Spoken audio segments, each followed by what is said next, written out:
నేను DS prepare అవుతున్నాను. అయితే మేము బీడీ కంప్లీట్ చేసి డిఎస్ ప్రిపేర్ అవుతున్నాం కాబట్టి మొన్న రాసిన డిఎస్సిలో మాకు పోస్టులు లేకపోవడం వల్ల జాబ్ మిస్ అయింది. ఎందుకంటే బీడీ చేసిన వాళ్ళకు చాలా ప్రాబ్లమ్స్ ఉన్నాయి. ఇప్పుడు 30% ఓన్లీ డైరెక్ట్ రిక్రూట్మెంట్ చేస్తారు, 70% ఏజీటీ వాళ్ళని ప్రమోషన్ చేస్తారు. దానివల్ల ఏమవుతుందంటే బీడీ చేసిన వాళ్ళకి చాలా అన్యాయం జరుగుతుంది. గతంలో మనకు 108 అనే ఒక జీవో ఉండే, దాని ప్రకారం ఇప్పుడు 70% 30% అని నింపుతున్నారు. దాన్ని రద్దు చేయాలి. ఇంకోటి ఏంటంటే ఇప్పుడు గురుకులాల్లో మొన్న జరిగిన గురుకులాల్లో కూడా టీజీటీ, పీజీటీ, జేఎల్, డిఎల్ అనేటివి వేరువేరుగా నోటిఫికేషన్లు ఇచ్చారు. వేరువేరుగా నోటిఫికేషన్లు ఇచ్చి అమౌంట్ కూడా వేరువేరుగా తీసుకున్నారు. కానీ అందులో ఎగ్జామ్స్ కొన్ని పేపర్లు అంటే జనరల్ జిఎస్ పేపరు, మెథడ్ పేపర్లు కలిపి పెట్టారు. అంటే పీజీటీకి, జేఎల్కు పేపర్ 2, పేపర్ 1 అనేటివి జిఎస్ పేపరు, మెథడ్ పేపర్ అనేది కలిపి పెట్టారు. దానివల్ల ఏమవుతుందంటే ఒకవేళ ఇప్పుడు 2 పేపర్లు కలిపి పెట్టడం వల్ల జేఎల్లో ఫస్ట్ ర్యాంక్ వచ్చిన వ్యక్తి పీజీటీలో కూడా ఫస్ట్ ర్యాంక్ వస్తున్నాడు.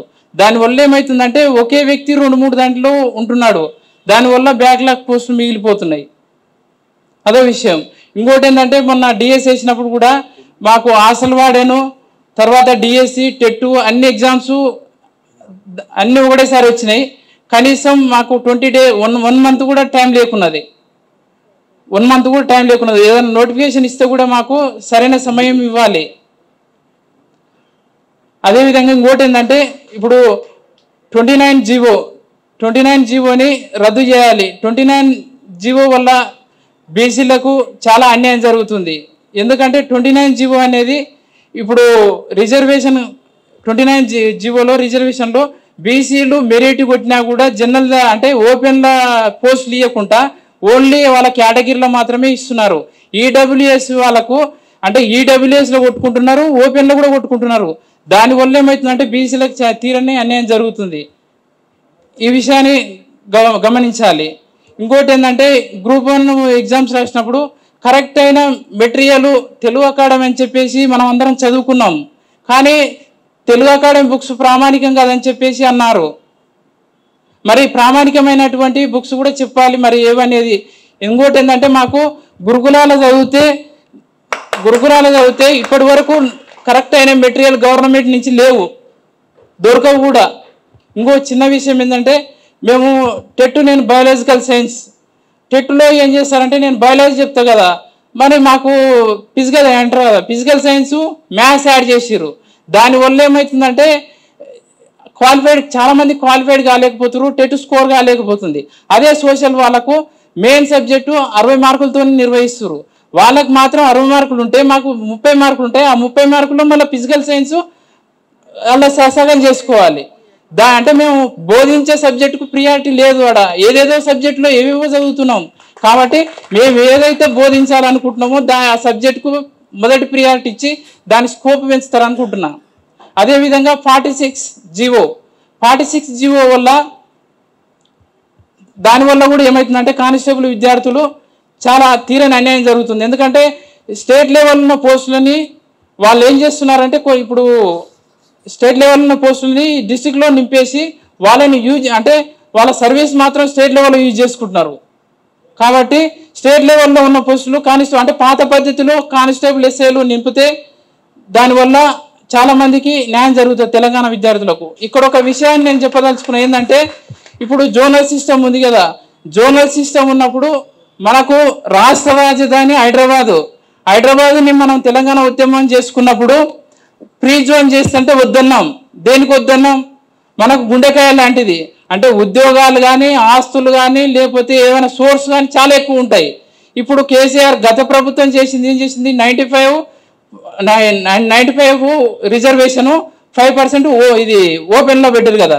ఆ 5 ఇప్పుడు ఏమవుతుందంటే హైదరాబాదు రాజధాని కాబట్టి గతంలో ఏపీ వాళ్ళు చాలామంది ఇక్కడ సెటిల్ అయినారు. దానివల్ల ఏమవుతుందంటే ఇక్కడ సెటిల్ అయిన వాళ్ళు మాత్రమే ఆ 95 యూజ్ చేసుకుంటున్నారు.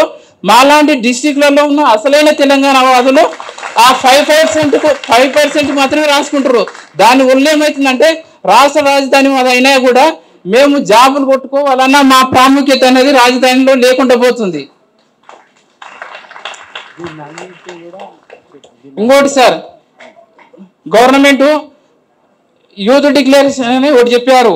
యూత్ డిక్లరేషన్లో 75% ప్రైవేటు జాబులలో రిజర్వేషన్ ఇస్తున్నారు. 75% అంటే ప్రైవేట్ జాబులలో, అంటే హైదరాబాద్లో కావచ్చు, ఏడైనా కావచ్చు. ఇప్పుడు వరకు అంటే ఏ జాబులలో ఎంతమంది ఉన్నారు, తెలంగాణ వాళ్ళు ఎంత ఉన్నారు, అంటే వేరే స్టేట్ల వాళ్ళు ఎంత ఉన్నారు తెలుసుకోవాల్సిన అవసరం ఉంది. ఎందుకంటే మనం తెలంగాణ ఉద్యమం చేసింది జస్ట్ ఏదో జీపీఓ నోటిఫికేషన్ కోసం, ఇప్పుడు వచ్చే చిన్న చిన్న నోటిఫికేషన్ల కోసం కాదు, నీళ్లు, నిధులు, నియామకాలు అయింది కదా. అయితే ఇప్పుడు ఇంకోటి ఏంటంటే నిధుల విషయంకి వస్తే ఒక చిన్న విషయం చెప్పాలనుకుంటున్నా, సందర్భం కాదే కానీ చెప్పాలనుకుంటున్నా. ఎందుకంటే నిధులు అంటే ప్రతి సమస్య అంటే ప్రతి ప్రభుత్వం వచ్చినప్పుడల్లా గవర్నమెంట్ ఆస్తులు అనేటివి అమ్ముతున్నారు. గవర్నమెంట్ ఆస్తులనే అమ్ముతున్నారు. అంటే గత ప్రభుత్వం అమ్మిరు, ఈ ప్రభుత్వం అమ్మిరు, ఉద్యోగాలు కూడా అమ్ముతున్నారు. నెక్స్ట్ అంటే ఇప్పుడు చదువుకున్న విద్యార్థులు నెక్స్ట్ ఏదైనా పొజిషన్ సీఎం పొజిషన్కి వచ్చినప్పుడు మౌలిక వసతులు అనేటివి కరువు అయిపోతాయి. దానివల్ల నెక్స్ట్ వాళ్ళు పరిపాలన చేయడానికి కరెక్ట్ అయిన సోర్స్ ఉండదు. కాబట్టి ఇప్పుడున్న కాంగ్రెస్ ప్రభుత్వం అంటే తెలంగాణలో గవర్నమెంట్ ఆస్తులు అనేటివి, ప్రభుత్వ ఆస్తులు అనేటివి ఎన్ని ఉన్నాయనే చెప్పవలసిన బాధ్యత ఉంది. ఎందుకంటే తెలంగాణ మన రాష్ట్రం అంటే మన రాజధానిలో 30% ఏపీ వాళ్ళు ఉన్నా కూడా మ్యాక్సిమం ఆస్తులు వాళ్ళ చేతుల్లోనే ఉన్నాయి. మనలో ఏమైనా చేసే చిన్న చిన్న ఇళ్ళల్లో పనులు చేసుకోవడం, చిన్న చిన్న క్యాటరింగ్ పనులు చేసుకోవడం అలాంటిదే ఉంది. అంటే మన భవిష్యత్తు మారుతుందని చెప్పేసి మనం తెలంగాణ తెచ్చుకున్నాం. ఒక సంవత్సరం నుంచి నోటిఫికేషన్ కోసం ప్రిపేర్ అవుతున్నాం. నేను ఎస్సీ బైఫర్కేషన్ రాకముందు ఒక 10 days ముందు మా నోటిఫికేషన్ రావాలి. అదే కాంగ్రెస్ గవర్నమెంట్ వచ్చాక రిలీజ్ చేయాల్సిన ఫస్ట్ నోటిఫికేషన్ అదే. అది రాకుండా ఎస్సీ బైఫర్కేషన్ అనేది మధ్యలో తీసుకొచ్చారు. సరే తర్వాత అయినా ఇస్తారని ఎదురు చూస్తున్నా. అన్ని డిపార్ట్మెంట్లో వెళ్ళి రిప్రజెంటేషన్స్ ఇస్తున్నామన్నా, కానీ వాళ్ళందరూ పోస్టులు అనేవి ఫైనాన్షియల్ అప్రూవల్ అయినాయి. కానీ గవర్నమెంట్ పాలసీ కాబట్టి వాళ్ళు పర్మిషన్ ఇస్తే మేము నోటిఫికేషన్స్ ఇస్తామని అంటున్నారు. సో మీరు ఈ విషయాన్ని గవర్నమెంట్ దగ్గరికి తీసుకెళ్ళాలి. ఇంకొక ముఖ్య విషయం మీకు చెప్పాల్సిందన్నా, మీరు ఇచ్చిన 60,000 ఉద్యోగాలు ఏ విద్యార్థి కూడా కాంగ్రెస్ పార్టీ ఓటు వేసిన వ్యక్తులకి రాలేదు. ఎందుకంటే మేము ఆ టైంలో కాంగ్రెస్ పార్టీ గెలవడానికి బయట తిరిగాము. రాకుండా కూర్చున్న వ్యక్తులకి జాబ్ నోటిఫికేషన్కి ఈరోజు మీరు నియామక పత్రాలు ఇచ్చారనేది బాగా గుర్తుపెట్టుకోవాల్సిన విషయం. మీకు ఆపన్యాస్తాన్ని ఇచ్చిన ఈ విద్యార్థులకి ఉద్యోగాలు అయితే రాలేదన్నా, దీన్ని మీరు గుర్తుపెట్టుకోవాల్సింది తెలియజేస్తున్నాను. Okay, thank you. ఇంకో విషయం అన్నా, మాకు ఉద్యోగాలు ఈ ఆగస్టులో ఏదో ఒక గుడ్ న్యూస్ చెప్పాలి. మాకు ఉద్యోగాలు రావాలి, మీకు మంత్రి పదవి కూడా రావాలని నేను కోరుకుంటున్నాను. Thank you.